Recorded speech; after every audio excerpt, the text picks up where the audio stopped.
Bonsoir. N'Djamena, capitale du G5 Sahel, le temps de la 7e session ordinaire de la conférence des chefs d'État des pays membres de ce cadre institutionnel de coordination et de suivi de la coopération régionale en matière de sécurité et de développement. Le développement nous intéresse ce soir. Le G5 Sahel a été créé en février 2014 par 5 États du Sahel. La Mauritanie, le Mali, le Burkina Faso, le Niger et le Tchad. Les objectifs que se sont fixés le G5 Sahel sont nobles. Mais 6 ans après, où en sommes-nous? Où allons-nous?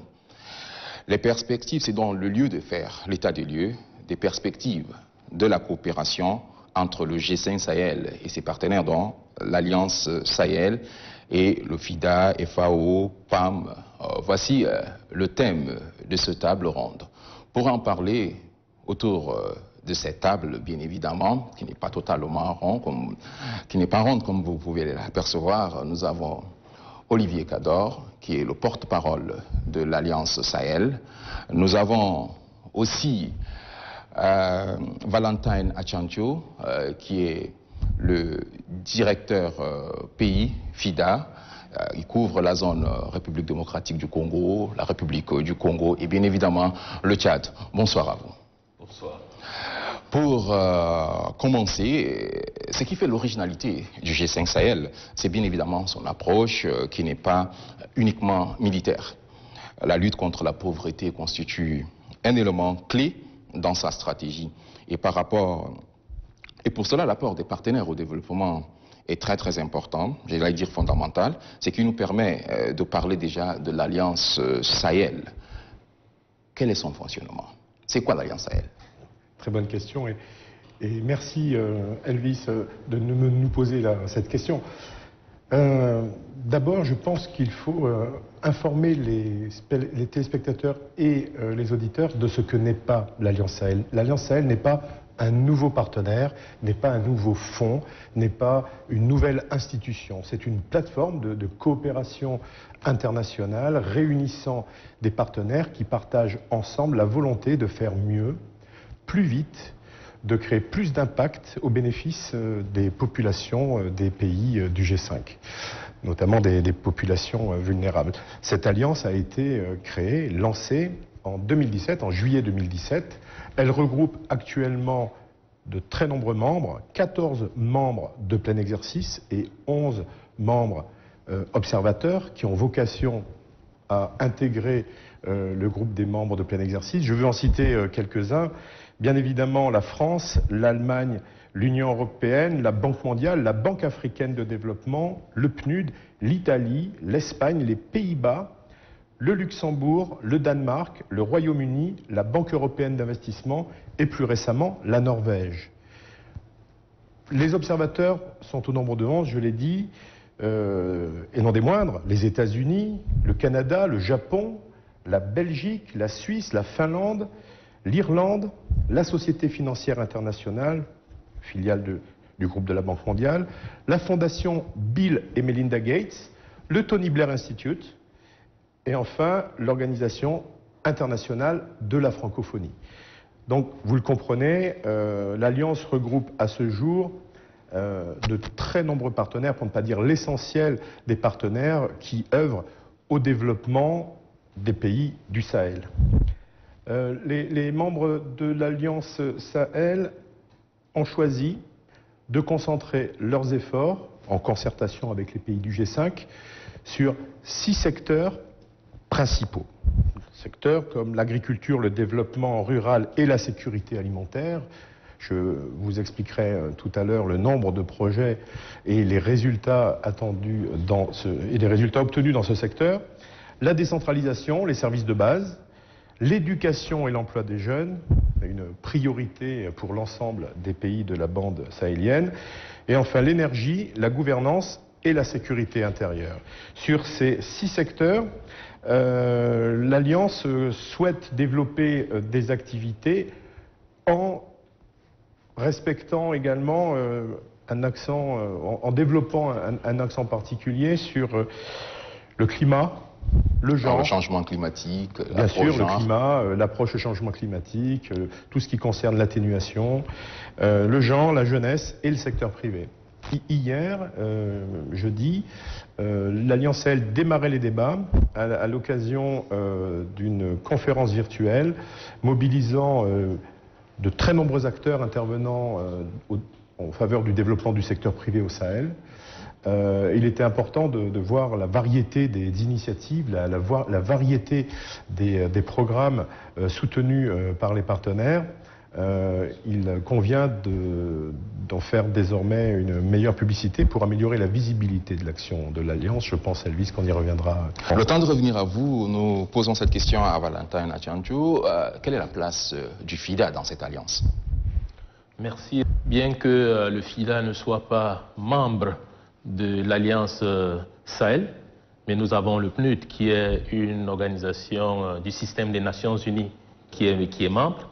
Je voudrais dire déjà que le FIDA intervient depuis près de 40 ans auprès des pays du Sahel pour soutenir les efforts de développement de l'agriculture et la sécurité alimentaire avec un axe principal sur les petits producteurs qui constituent plus de 70%, n'est-ce pas, des populations rurales pauvres des pays du Sahel.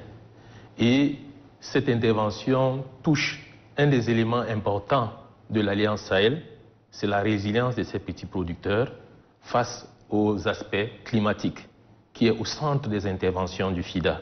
Et donc, l'Alliance Sahel, pour nous, offre un cadre de mutualisation des efforts des différents partenaires pour pouvoir mettre en commun les moyens, les approches, pour pouvoir soutenir ces initiatives. Et votre expérience aussi. Oui, bien sûr. Nous avons une valeur ajoutée à apporter à ce que fait l'Alliance Sahel, notamment dans le cadre du programme d'investissement prioritaire de cette alliance, qui rentre en droite ligne avec les objectifs du FIDA en matière de résilience des populations et de soutien à la petite agriculture, producteurs sédentaires, mais également les populations transhumantes qui pratiquent ce type d'agriculture.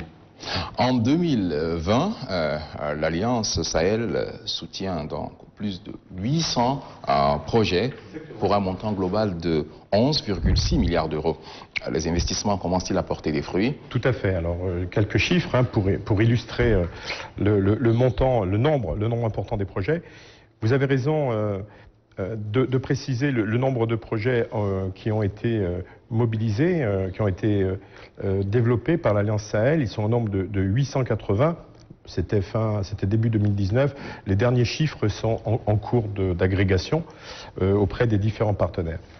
880 projets en tout. Dans le secteur de l'emploi des jeunes, un total de 102 projets. Le secteur du développement agricole, 231 projets. Ce qui veut bien dire l'accent mis sur un secteur qui constitue pour la majorité de la population sahélienne le pourvoyeur d'activités, de revenus et d'emplois. 81 projets dans le domaine de l'accès à l'énergie. 155 projets dans le domaine de la gouvernance, à différents niveaux. Au niveau central, au niveau déconcentré, au niveau des communautés. La décentralisation et la production de services de base totalisent, c'est un secteur dans lequel les partenaires de l'Alliance ont, depuis la création de l'Alliance, mobilisé des fonds pour soutenir 252 projets, 51 projets dans le cadre du soutien à la sécurité intérieure et plusieurs projets transsectoriels au nombre de 8, ce qui fait 880 projets. Pour tous ces projets, l'engagement financier global des partenaires de l'Alliance était, à la fin, au début 2019, de 17 milliards 126 millions. On dépasse les 18 milliards actuellement. Est-ce que ça commence déjà à porter des fruits? Oui, il y a beaucoup de projets portent leurs fruits. Alors bien évidemment, on en parlait avant l'émission, la mise en œuvre respecte forcément les procédures nationales, les procédures des bailleurs de fonds. Il y a des projets dans des secteurs où il est plus facile d'intervenir que dans d'autres, des secteurs où il faut approvisionner des marchandises, des équipements, notamment dans des régions isolées. L'année dernière, et nous n'en sommes pas encore sortis, nous avons vécu une crise assez dramatique au plan de la mise en œuvre des projets, avec le Covid-19 qui a limité les déplacements, qui a limité les missions d'expertise et qui a handicapé la circulation des productions, y compris des productions qui sont utilisées dans le cadre de la mise en œuvre. On prenait tout à l'heure l'exemple de la mise en œuvre des projets d'hydraulique, où pour approvisionner des équipements, pour approvisionner des équipements solaires, des pompes, certains retards ont été pris dans de très nombreux projets. Cependant, des projets démarrent. Il n'y a qu'à voir, par exemple, au Tchad, des projets dans le domaine de la résilience des populations, dans la région du lac, des projets d'hydraulique pastorale qui sont conduits ici par plusieurs partenaires. Les projets sont énormes, plus de 800, l'investissement est colossal. Est-ce que ces projets commencent déjà à porter des fruits? Tout à fait. L'investissement, j'allais dire. De nombreux projets sont même clôturés. Je disais tout à l'heure que dans le secteur de l'éducation, on avait 102 projets. On a déjà 5 projets qui sont clôturés. De très nombreux projets sont également clôturés dans le secteur de l'énergie. Au Mali, au Burkina, des investissements ont été réalisés et sont imputables à l'action des partenaires de l'Alliance Sahel, la Banque mondiale, l'Union européenne, l'Agence française de développement et les autres. Certaines contraintes, notamment les contraintes récentes avec la crise du Covid, ont ralenti l'exécution de certains projets puisqu'ils ont eu quelques impacts négatifs sur les approvisionnements, sur la réalisation de missions d'appui, de supervision, d'expertise. Et c'est la raison pour laquelle il y a encore énormément d'efforts à faire pour assurer la mise en œuvre effective de certains projets. Mais les résultats sont là. Les résultats sont là. Il y a des investissements pour lesquels des résultats sont attendus à l'immédiat. Bien sûr. Ou encore à court terme. On parle là des programmes d'investissement prioritaires. Tout à fait. Programmes de développement d'urgence. Des programmes qui sont parfois... Il y a des programmes en cours dans les zones transfrontalières, par exemple, entre la Mauritanie et le Mali, le Burkina Faso, le Niger... le Niger et le Tchad, par rapport à la mise en œuvre de ces programmes-là, où en sommes-nous? Oui, alors peut-être une petite explication pour préciser à nos auditeurs et à nos téléspectateurs ce qu'est le PIP, le programme d'investissement prioritaire. Le programme d'investissement prioritaire a été élaboré en 2014 par le G5. Dans le cadre de la mission de développement pour assurer succès, durabilité des actions à la fois de sécurité et de stabilisation qui sont menées dans le Sahel. Les projets, vous l'avez mentionné, concernent principalement les zones transfrontalières de l'espace sahélien. Le programme d'investissement comporte principalement des initiatives d'infrastructure, des initiatives en matière de désenclavement, des routes, des ponts, des liaisons aériennes, des extensions de couverture téléphonique, etc.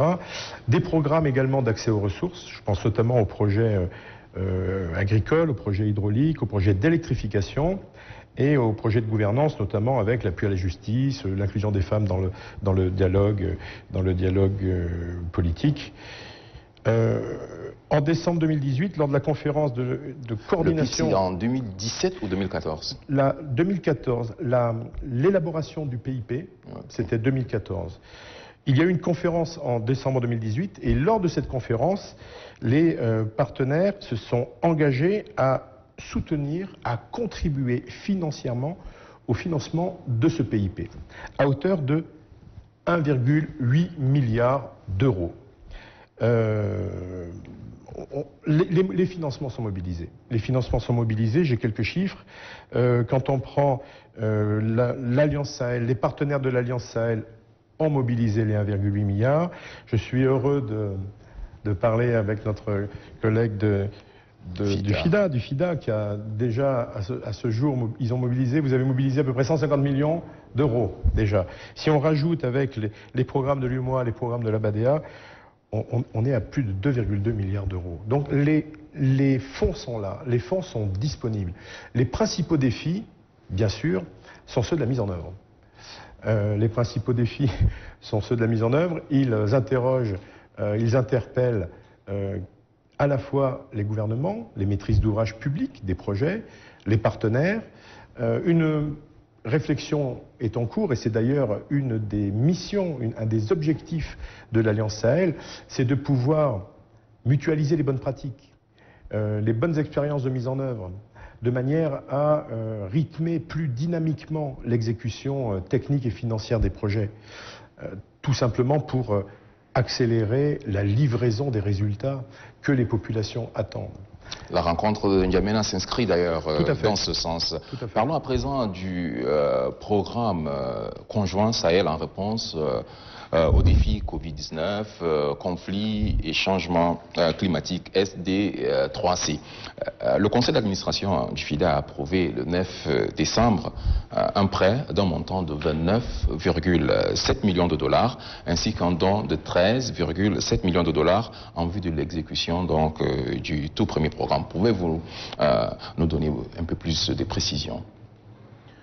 Merci. Ce programme, d'abord, c'est un programme qui manifeste la volonté des pays membres du G5 Sahel et le Sénégal. On a 6 pays. Donc, on a le Burkina, le Mali, la Mauritanie, le Niger et le Tchad et le Sénégal, qui est le 6e pays du Sahel, à pouvoir, n'est-ce pas, travailler ensemble dans une approche régionale, mais également de pouvoir également cibler les problèmes communs qui sont les problèmes récurrents dans toutes les zones transfrontalières et qui sont liés aux migrations des populations et également à tous les effets du changement climatique qui touchent ces différents pays. Il faut positionner ça comme une approche stratégique. Mais il faut également dire que ce programme s'inscrit dans l'axe résilience, n'est-ce pas, du programme d'investissement prioritaire et apporte donc des moyens pour opérationnaliser cet axe. Stratégiquement également, il s'agit d'une volonté pour nous de pouvoir complémenter les efforts des pays du G5 Sahel sur les aspects sécuritaires, les aspects humanitaires, par rapport aux investissements en développement qui sont importants. Parce que lorsque l'expérience montre que, une fois que vous avez fait des investissements en termes humanitaires, et ainsi de suite, après 2-3 ans, ce que les populations ont besoin, c'est de retrouver leur dignité. Et retrouver leur dignité, c'est de pouvoir eux-mêmes développer des ressources et des revenus pour se prendre en charge. Et donc, nous devons appuyer dans ces développements. Donc, je voudrais donc dire que par rapport à cela, vous avez parlé tout à l'heure du financement qui est apporté. Je voudrais dire que le programme, c'est un programme sur 6 ans. Ce programme sur 6 ans va se décliner en 2 phases de 3 ans pour un montant total d'environ 180 millions de dollars. La première phase de 3 ans que le FIDA va financer, le montant total est environ 44 millions de dollars, dons et prêts. Et la deuxième phase, c'est environ aussi presque la même, hein, ça va doubler environ 96 millions de dollars.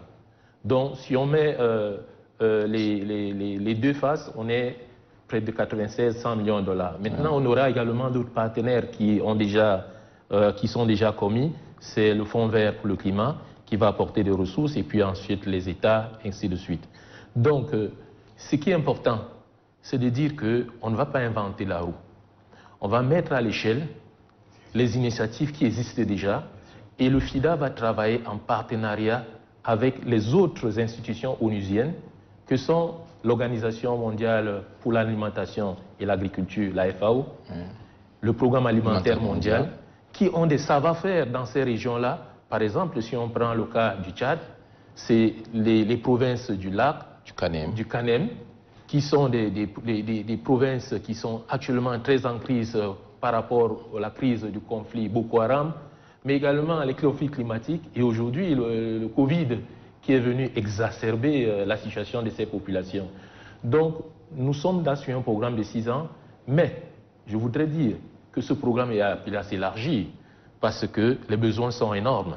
Les besoins sont énormes et nous voyons déjà d'autres partenaires qui commencent déjà à se signaler pour apporter des cofinancements. Et je puis dire que ce programme prendra en fonction de ces développements plus d'ampleur. Je voudrais aussi souligner ici que ce programme vient au moment où le FIDA est en train de faire la 12e reconstitution de ses fonds. Parce que tous les 3 ans, le FIDA fait la reconstitution de ses fonds. Et nous entrons à partir de 2022 dans le cycle, le 12e cycle de reconstitution 2022-2024. Okay. Et donc, par rapport aux objectifs de ce cycle, nous envisageons de presque doubler les financements du FIDA. Et dans ce doublement, l'accent est mis sur l'investissement sur les pays d'Afrique subsaharienne. Donc c'est une opportunité aujourd'hui pour que ces investissements puissent contribuer à ce qu'on appelle les objectifs de millénaire pour le développement à l'horizon 2030. Donc ça c'est important. Et par rapport justement à ces investissements, où est la place de la jeunesse? Effectivement, la place de la jeunesse, vous touchez là un point très très sensible. Vous savez qu'aujourd'hui, le recrutement des jeunes par les organisations terroristes et par d'autres déviations sont liés au fait que les jeunes n'ont pas d'emploi. Les jeunes n'ont pas d'emploi parce qu'ils n'ont pas d'opportunité ou alors l'environnement ne les permet pas, n'est pas adapté à leur situation.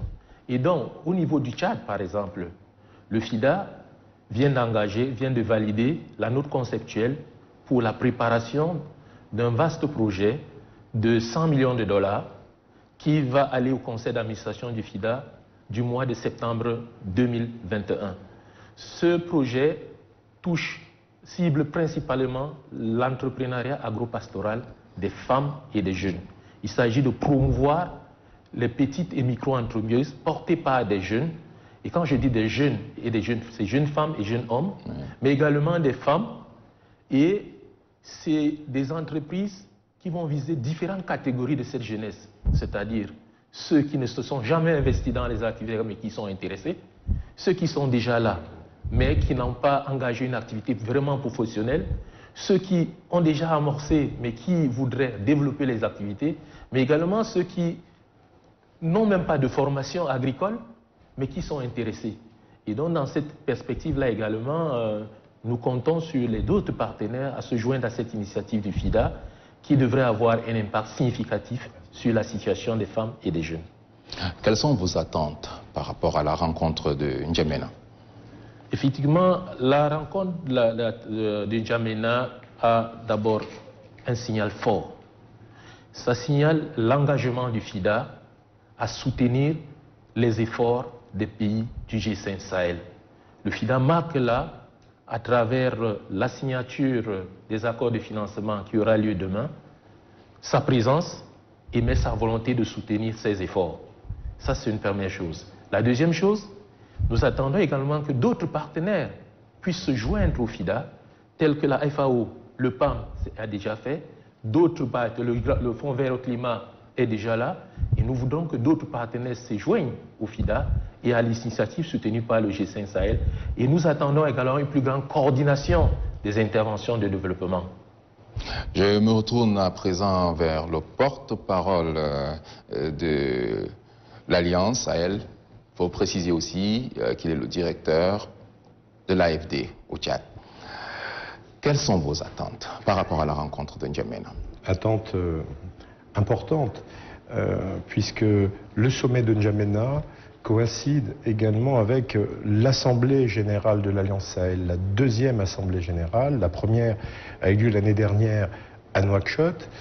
Elle était présidée par le ministre des Affaires étrangères français, Jean-Yves Le Drian. La seconde Assemblée générale, qui aura lieu lundi matin, sera présidée par la ministre espagnole des Affaires étrangères, Madame Arantxa Sánchez Laya. Et la simultanéité des deux événements montre l'importance que l'Alliance accorde aux attentes et aux besoins exprimés par les pays du G5. Les défis du G5 seront ceux de l'Alliance. Il n'y a pas de divergence de point de vue, et c'est d'ailleurs la raison pour laquelle, dans le cadre des activités menées par l'Alliance, un des chantiers qui sera en particulier abrité par le Tchad cette année sera d'améliorer le cadre de dialogue et de redevabilité entre les pays du G5 et l'Alliance Sahel, et de manière mutuelle, de manière à ce que, ensemble, partenaires, États, nous relevions les défis du développement et nous rendions compte ensemble des difficultés et que nous trouvions ensemble les solutions pour améliorer l'effectivité des programmes, des projets, dynamiser leur mise en œuvre, accélérer les résultats.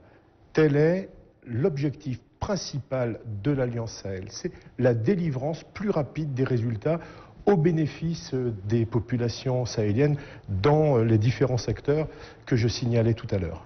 Nous sommes au terme de cette table ronde. Votre mot de fin? Je vous remercie infiniment, mon cher Elvis, d'avoir donné l'opportunité à l'Alliance de participer à cette table ronde qui intervient à quelques jours, à quelques heures maintenant de l'Assemblée Générale et du sommet des chefs d'État du pays du G5. Et j'espère que de nombreux auditeurs et téléspectateurs écouteront cette émission. Je souhaiterais également rappeler la parution récente d'un rapport, un rapport de bilan des 3 premières années de l'Alliance Sahel. C'est un document élaboré sur la base des résultats obtenus dans les différents programmes, projets. Ils ne sont pas tous mis en lumière.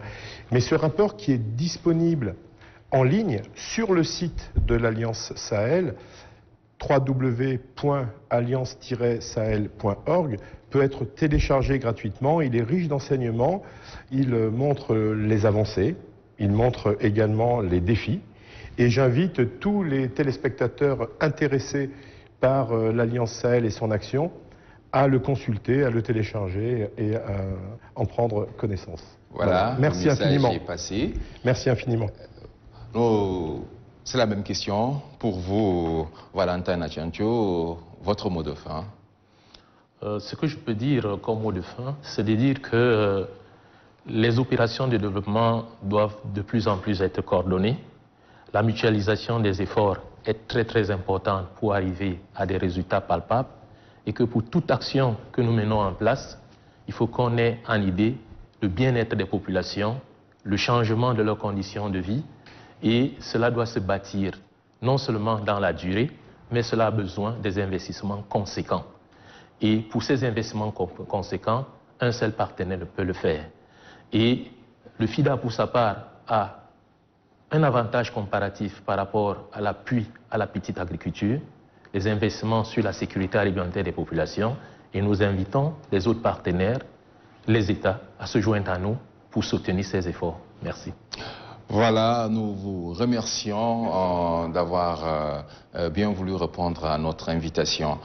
Mesdames et messieurs, c'est tout pour cette table ronde. Nous vous rappelons que nous avons reçu sur ce plateau comme invité le représentant pays du FIDA. Il couvre la zone République démocratique du Congo et bien évidemment le Tchad, c'est M.